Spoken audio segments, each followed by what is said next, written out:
Hey, what's up, y'all? This is Rodney, and I'm back. And I wanted to come in and run my mouth and talk about the mess. So, listen, let's go ahead and talk about Straw, Tyler Perry's new movie with Taraji P. Henson and Sherry Shepherd and Tiana Taylor.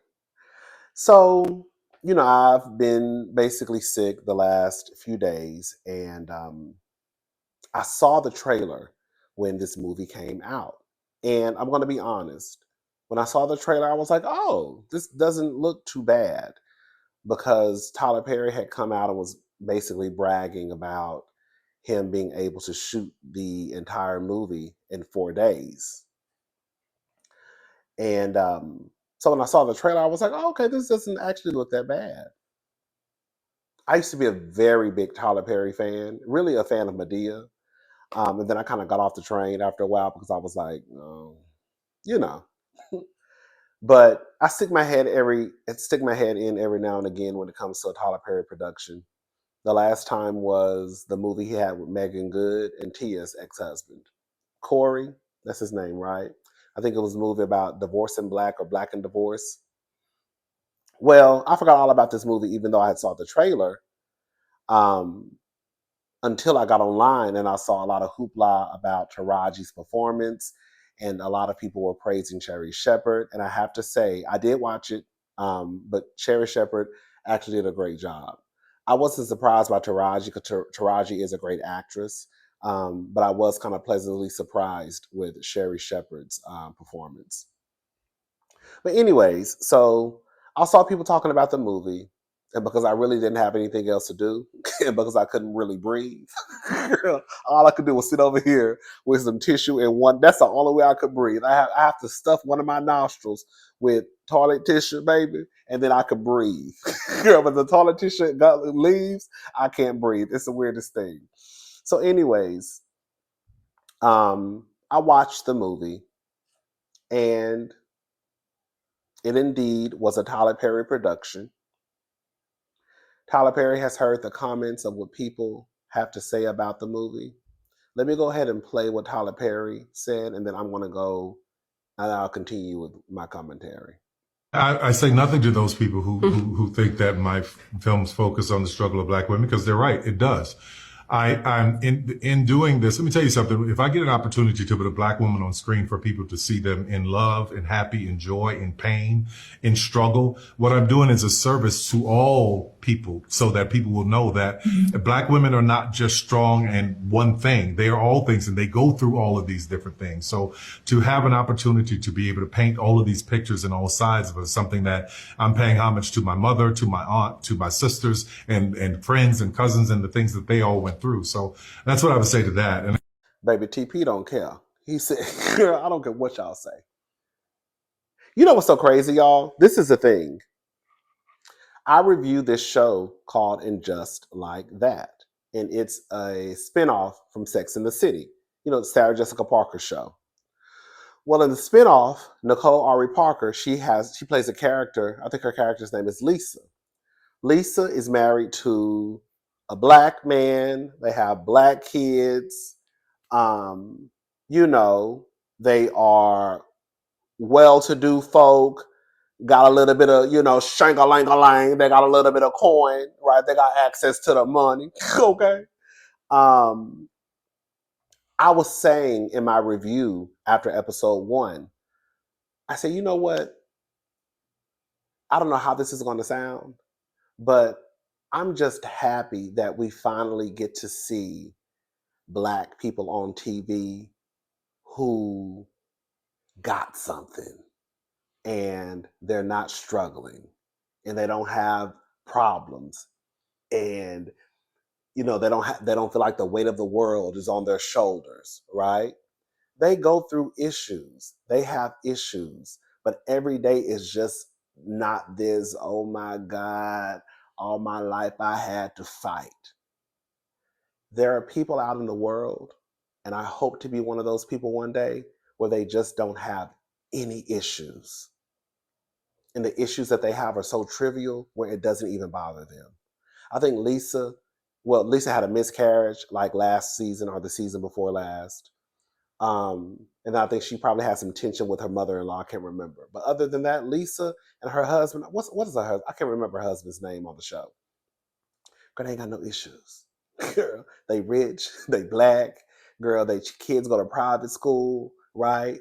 You know, like it's they living a good life. And I was just like, we finally get to see like black people who, you know, not so ghetto and hood and ratchet and gutter snipe, and they can put a sentence together, and they don't have, you know, problems financially. Like they're just good.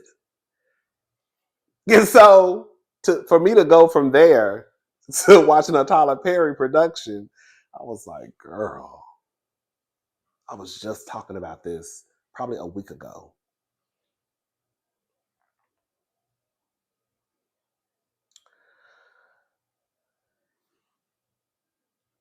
Tyler Perry has gotten to where he is because he has a hardcore fan base, support system, um, people who love his work.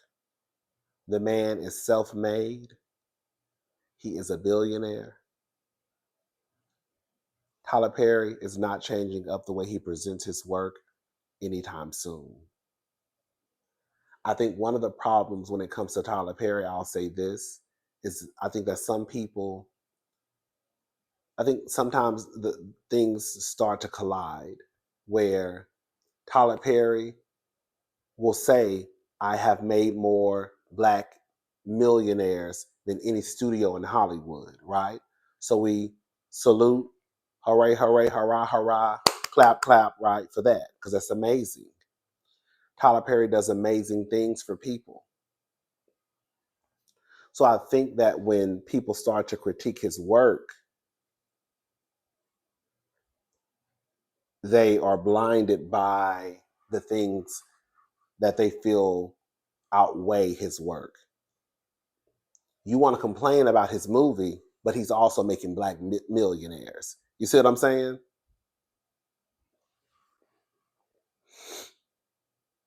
While yes, he may be making black millionaires, but at some point, when do you stop telling the same story over and over and over and over?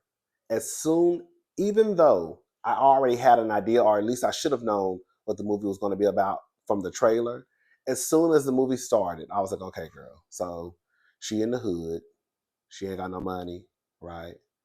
She ain't got no AC, she hot, um, barely making it, eat oodles and noodles every night, right? Um, the movie, like within the first 15, 20 minutes, this whole lady's life was just a mess, like a complete disaster.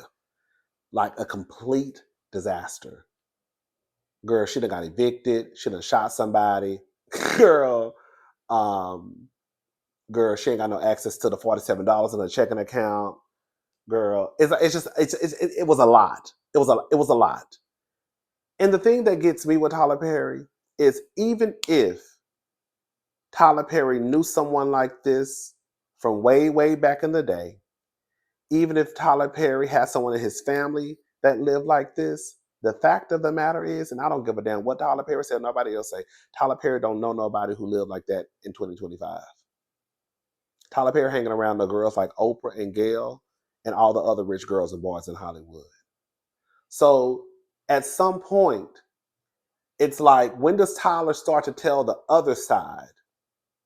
Like every Tyler Perry story has to be either about some black woman struggling, girl, or either the black woman is doing well for herself, but she meets a man and the most he can pay is a light bill. And that's the love story for Tyler Perry.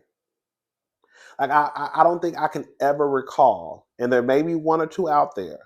I don't think I've ever recall seeing or hearing about a Tyler Perry movie that ends up like Nicole's character, where it's this well-to-do black woman, this well-to-do black man. They have kids. They don't have no issues. They got no money issues. They living good. Girl, they stress-free.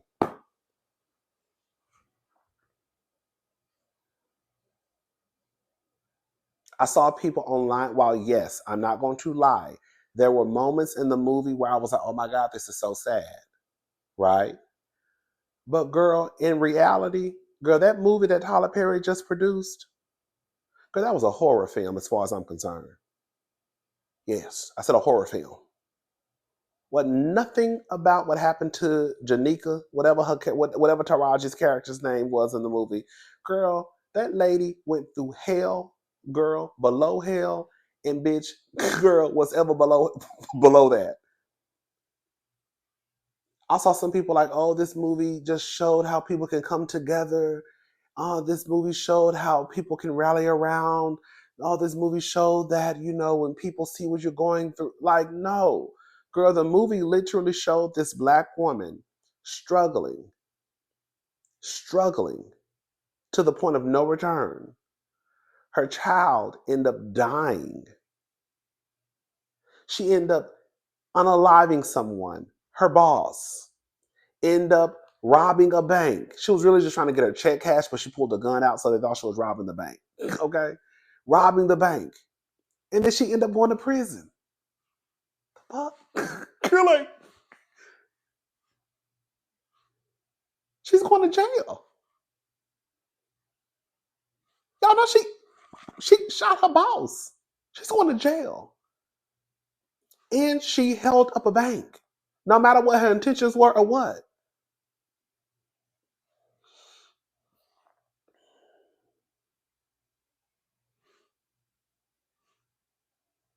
So it's just like I I would just, and again, it's not for me because Tyler Perry made his riches off of his storytelling. He's not changing it anytime soon. But I would want to know, when does Tyler Perry, who lives in a 40,000 square foot home, has a private runway for his airplane to land, has a helipad for his helicopter, I believe. He hangs out with the who's who of Hollywood, from Oprah Winfrey to Gayle King to all the other rich boys and girls. When do you start to tell that side? Even if it is a story of someone who started out from rags to riches, why can't that be the story? Why does it have to be like, does that make sense what I'm saying? Why can't it be the story of, okay, the person started out this, but then their life came to this. In some stories, I do understand that the facts are the facts. I remember watching Pose. Pose was a show that came on FX. Girl, that was my favorite show at the time. It only lasted like 3 seasons, I believe. Anyways, it was a show centered around LGBTQ and like the ballroom scene. And I saw some people complaining about, at the time, um, the show started off in the 80s, and that was the HIV/AIDS epidemic. And I saw some people like, girl, why every time we turn on the show, somebody got to be sick, somebody got to die. But the fact is, at that time, they're telling a story around LGBTQ, and unfortunately, at that time, the HIV/AIDS epidemic was happening. So it would be kind of weird to tell the story and not include what was actually happening at that time.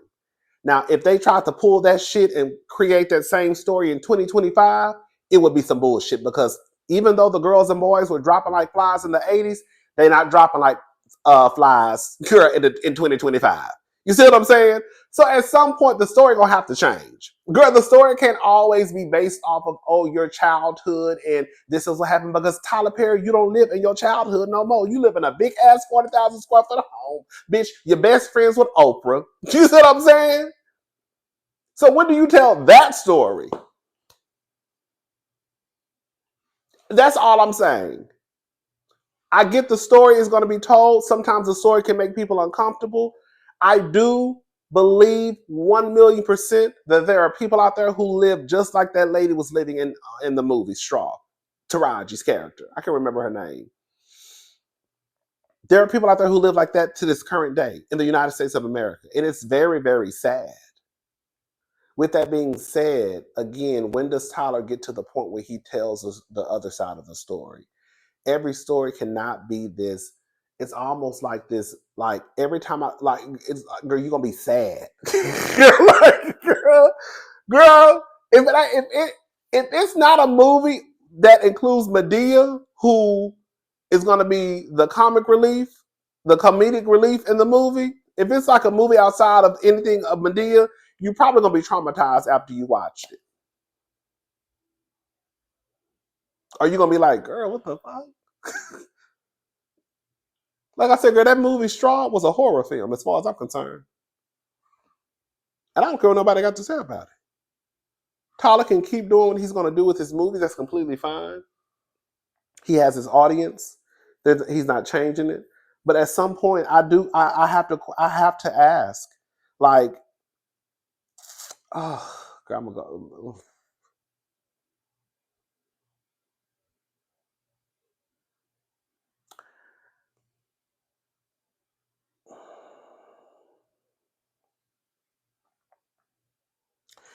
That's why for me,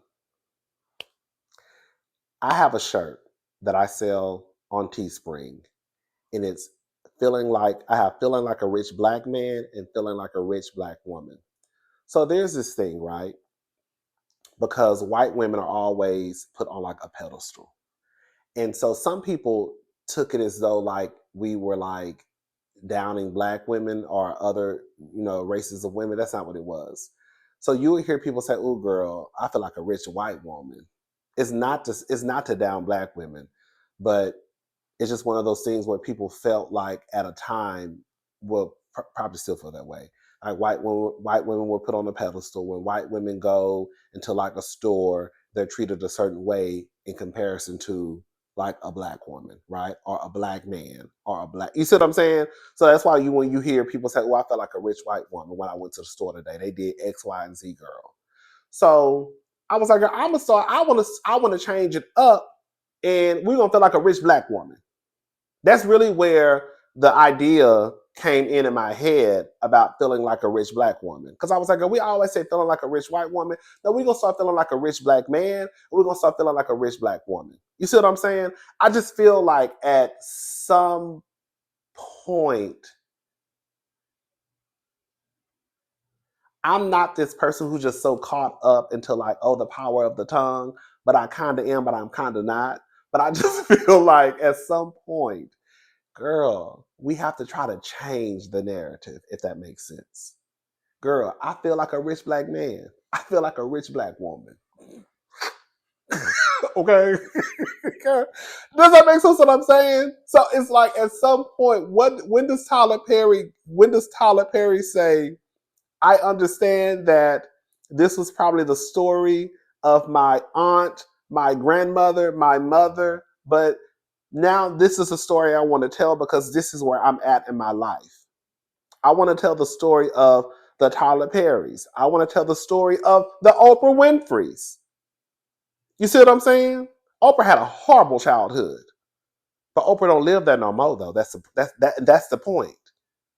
Oprah that went on, baby, is one of the most powerful women in entertainment, people in entertainment. She got her man. They ain't got no issues. She got her best friend, Gail. Gail is rich. She got her job. They live a good life. They go where they want to go, do what they want to do. Like, why can't you tell that story? The story of Keisha and Pookie and James and Janika, girl. I want to see the story of Lisa from Sex and the City. Girl, I want to see the lady. I want to see the rich black lady. And even if she's not rich, not like even if she's not rich, because everybody's goal in life is not to be rich. Why can't you just put like the black girl or the black guy on TV who has some sense, who is living the life that they want to live, right? It doesn't have to do it doesn't have to necessarily do anything with like materialistic stuff. I mean, girl, it would be nice if you want to just put the cherry on the top and just say, oh, she got Chanel's and Birkins and she's smart and she get this and she got her education and she this and she that and she that. You see what I'm saying? She went through this, but now she's this. He went through this, but now he's this. Girl, Tyler gonna start you out in the hood and girl, have your ass ended up in prison. God damn.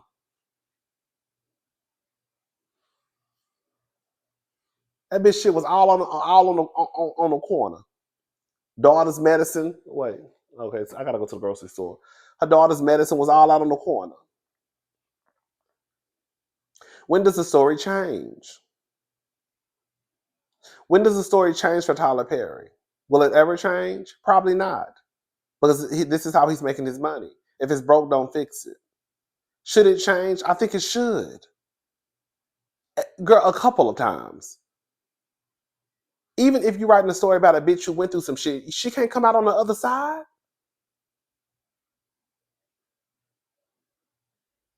Janika Jenkins, whatever Taraji's name was in the movie, that bitch ended up in the project. That bitch went from the projects to prison. She went from the projects to inmate 572-9335. And you have people online talking about, oh my God, this movie just so. Girl, what? Girl, I was scared. That was a horror movie.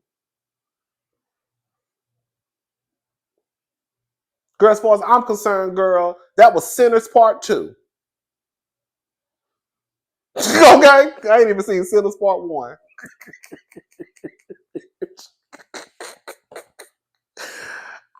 Girl. Anyway, y'all get what I'm trying to say? I'm not mad at the movies. Like, the movies are going to be told. But at some point, I just feel like it has to change. It has to change. And I get that Tyler Perry does a lot for people. He employs a lot of black people. And I think that's where people start to become conflicted when those things are brought up, right? Because he employs all these black people. He's made all these black people millionaires. He's really the only one who probably hires a handful of black people, if we're just gonna be honest about it. He does for the community, he gives back. So then when people have something to say that people deem as negative, it's like, girl, but this man employed, but yeah, he does employ these black people, and he has made these black people millionaires. But girl, look at the story that he's telling though. And it's not like one or two stories. It's like either you're gonna be broke and struggling, or either you're gonna be rich and a lawyer or whatever you're doing, but then you're gonna marry the man who can only pay the light bill. You know, Tyler Perry told y'all, if you find a man, he a good man, Savannah, and all he can do is pay the light bill, go get with him. Like his baby mama got with his black ass because he can only pay the light bill. Be very clear, Tyler Perry. Your baby mama to get with your black ass only because you can pay the light bill. Hello? Shit.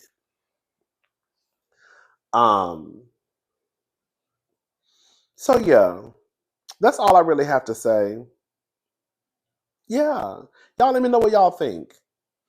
It's 9:56. The grocery store closed at 11, so I need to get up out of here. I need to go get me some fruit and some lunch meat and some bread.